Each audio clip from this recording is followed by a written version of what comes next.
As the fight continued between the clans and the joint army of the first and second princes, Ronion observed the battlefield with a keen, calculating eye.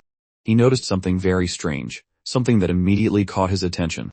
At a glance, it appeared that the second prince's army had taken heavier losses. But in reality, their soldiers were dying in even greater numbers, weren't they? Ronion pondered silently, noting that their situation was not all that different from the first prince's forces. He wondered just what exactly Logan Clan was thinking in the midst of this chaos. When the two factions first declared war, the Clan retainers were thrown into complete turmoil, unsure of how to proceed or what moves to make. But, as often happened in times of crisis, people quickly regained their composure and began seeking practical solutions. Among the various ideas proposed, two stood out prominently. One was to fortify the huge rampart on the new Clan plains structure that. One option was a direct military confrontation, which could provide a strategic advantage. The other was a more cunning approach, to sow discord between the two princely factions, exploiting the fragile ambitions that lay beneath the surface. After Philip, the Clan strategist, suggested this second idea, Logan Clan and the others were taken aback by the boldness of the proposal. With a calm and deliberate tone, the strategist explained that while the phrasing might sound blunt, the forces of the first and second princes were only temporary allies. In the end, there was only one throne to claim. No matter how much the two factions despised the clans, was that hatred more important than the crown itself? Philip continued, noting that while they would be removing a thorn from their side, it would also be advantageous to seize control of the enemy's bombs and crossbows. If they could inflict heavy damage on the opposing factions simultaneously, all the better. The clans needed to gently provoke these sentiments in the enemy, to scratch at their itching ambitions. With a scheming smile, the strategist replied that for now they should focus on taking out just one key figure, decisive move that could tip the scales in their favor. Logan, with a questioning look, asked the strategist what exactly he meant. Returning to the present battlefield, the fierce clash between Logan Clan and Wixencalia raged on. After exchanging several attacks, Wixencalia thought to himself that no matter how he analyzed the situation, Logan was not using an artifact. He could hardly believe that Logan was facing his aura with force alone. By all rights, Logan's body and inner strength should have been reduced to a pulp by now.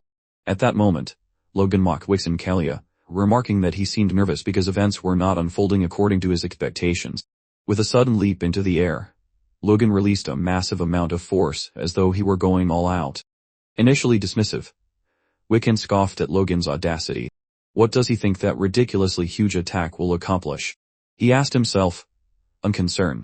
However, Wiccan's expression shifted instantly as he sensed something amiss. A massive amount of force was hurtling directly toward him. Logan seized the opportunity, hurling a bomb at Wiccan and striking him to the ground with devastating precision. Seeing their commander under attack, the soldiers rushed to his aid, only to find that Logan had anticipated their response. He threw bombs at them, as well, commanding them not to get distracted while deftly maneuvering across the battlefield. Logan noticed with satisfaction that Wiccan was emerging from the moat unharmed, exactly as he had predicted. With disdain etched across his face, Wiccan glared fiercely at Logan, who, unfazed, taunted him, saying he looked like a drowned rat.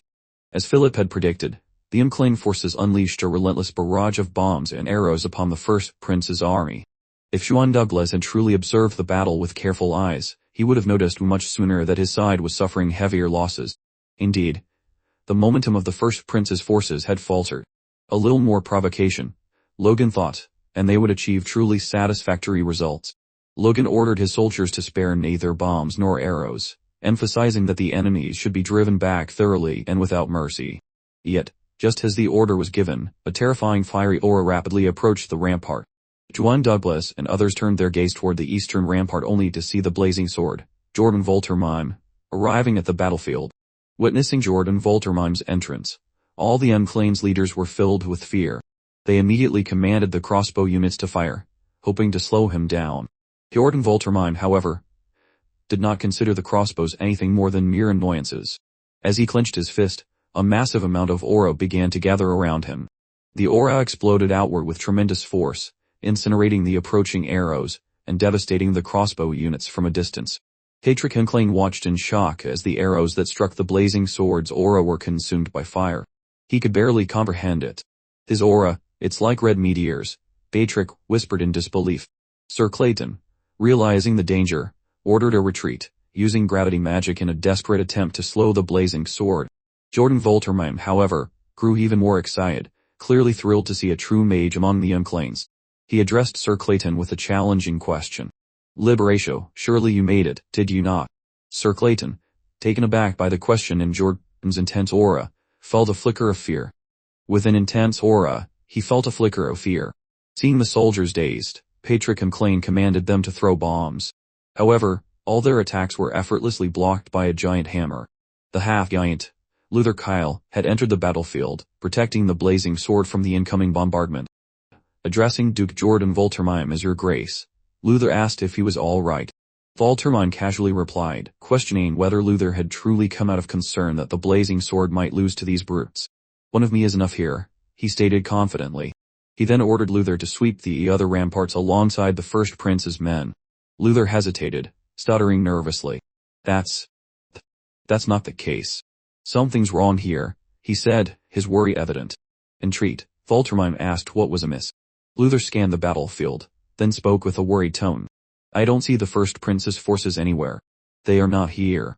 It seems they are retreating. Voltermime's eyes widened in shock at this revelation. Outside the rampart area, Juan Douglas and the first prince's forces were indeed retreating.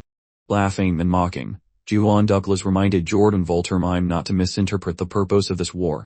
Through this conflict, they aimed to seize the Unclane's new weapon, exhaust the strength of the second prince's faction, and ultimately place the first prince upon the throne. Jordan himself offered to take the arrow barrage. Juan Douglas noted, so, let's not waste the opportunity. On the battlefield, Jordan Voltermime, betrayed by the first prince's faction, gritted his teeth in anger. Alone he faced the Unclane's relentless attacks.